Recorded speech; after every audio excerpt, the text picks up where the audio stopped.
How great would it be if you had the power to talk to any potential clients in the world and get them to buy from you? You would have a proven way to get sales on demand. You would feel confident about sales. And rather than shy away from sales, you'd be proactive with sales and grow your business faster. Well, that's what we're going to teach you in this video. 4 simple questions that you can use to convert any potential client that's right for your service to buy from you. Yes, this is how to have good sales conversations. Let's do this! Now, we used to be very, very shy when it came to sales. In fact, the thought of getting on the phone and talking to someone and trying to get them to buy just made our insides curl. And we're not even talking about cold calling here. We're talking about people that have reached out and said, hey, let's have a chat. Even if we knew the person, even if they had reached out to us, even if they were a warm lead, it still felt a little bit icky. But we knew that if we wanted to grow our business faster, then we needed to get over this. So we set ourselves a challenge to get over this, and we said we're gonna call 100 potential customers, and we're gonna see what makes them tick, and we're gonna see why they might buy, why they're not buying, and what works to actually get them over the line. And if we could learn that, then we could use this technique or advice or whatever we learn to sell anything in the future, any different service or product. And we can also use this not to just sell on the phone, but also to improve our sales pages, our sales funnels, our email sequences, and ultimately, even more important, to actually conquer this fear of sales. And please note, the advice that we're going to give you in this video isn't just for sales phone calls or Zoom calls. It will work on email, it will work on sales pages, it will work in DMs, it'll even work in ads. So what happened when we started calling these 100 people? And what are these magic 4 words that we keep on talking about? 4 questions. 4 questions, not just 4 words. That would be insane. Mm-hmm. Like, please buy from me. Full questions. Well, the first 30 calls didn't go so well, with only a few sales.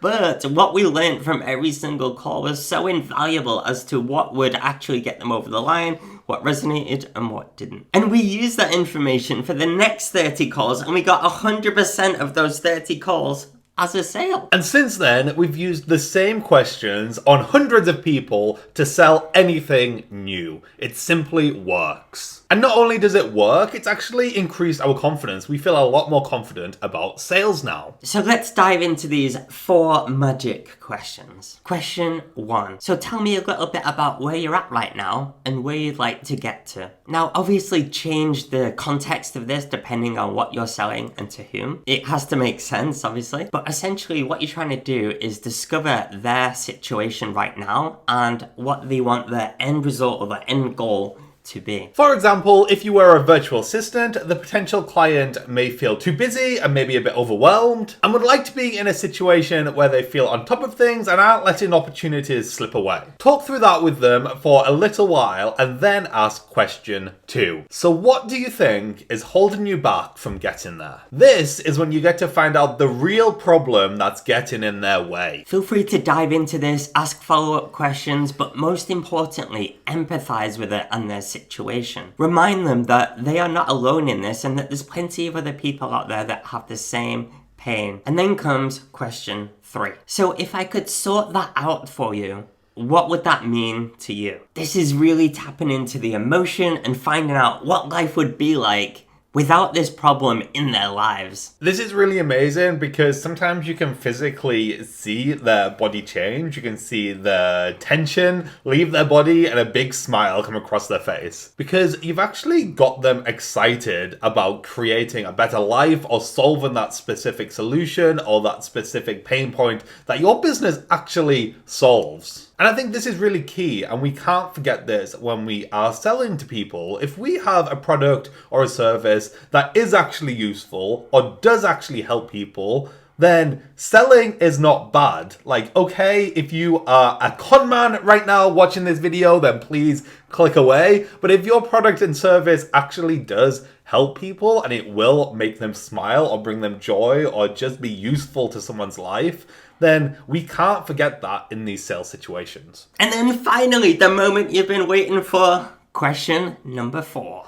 Would you like to tell me a little bit more about how I could help you with that? And at this point, it's very unlikely that they're going to say no to this question if you've spent the time getting to know them, if they have opened up about the problems that they're facing, and they have painted that picture of what their life or what their business or whatever looks like without that problem in place. Because they actually want to know what the solution is to that problem. And this question is great because it's them giving you actually permission to talk about your products or your services. It's not you trying to sneak it in there. It's not you trying to be underhanded in any way. They are literally saying, yes, please do tell me about your products and services. So now you've got this permission to talk about your services, and as you're talking about your offering, you can just ask these reassuring questions like, is this making sense so far? Does this sound good so far? Those type of questions, just to make sure that it is resonating and they're enjoying this and they want to keep knowing more. And then finally, at the very end of the conversation,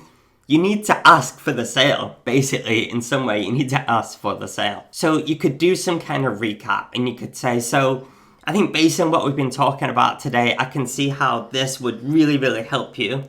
And they would nod or they would agree in getting them to the desired outcome. And then all you have to do is say, would you like to go for it? Would you like to sign up? Would you like to join?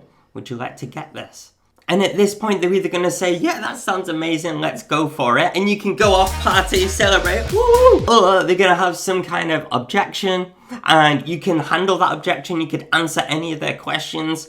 And then again, say, so now that you can see that I've handled that objection, blah, blah, blah, would you like to go for it? Now, handling objections is another skill in itself, but do not worry, we got your back. There is a video in the link in the description, and it's all about how to handle objections. But do you see how these 4 questions just give a really nice structure to those sales conversations and will help you rock your sales? Let us know in the comments if you're going to use these 4 magic questions. And while you're there, make sure you hit that subscribe button so you can see more videos about how you can get more sales and grow your business. I've been Andrew. I've been Pete. See you next time, guys. Bye. Bye.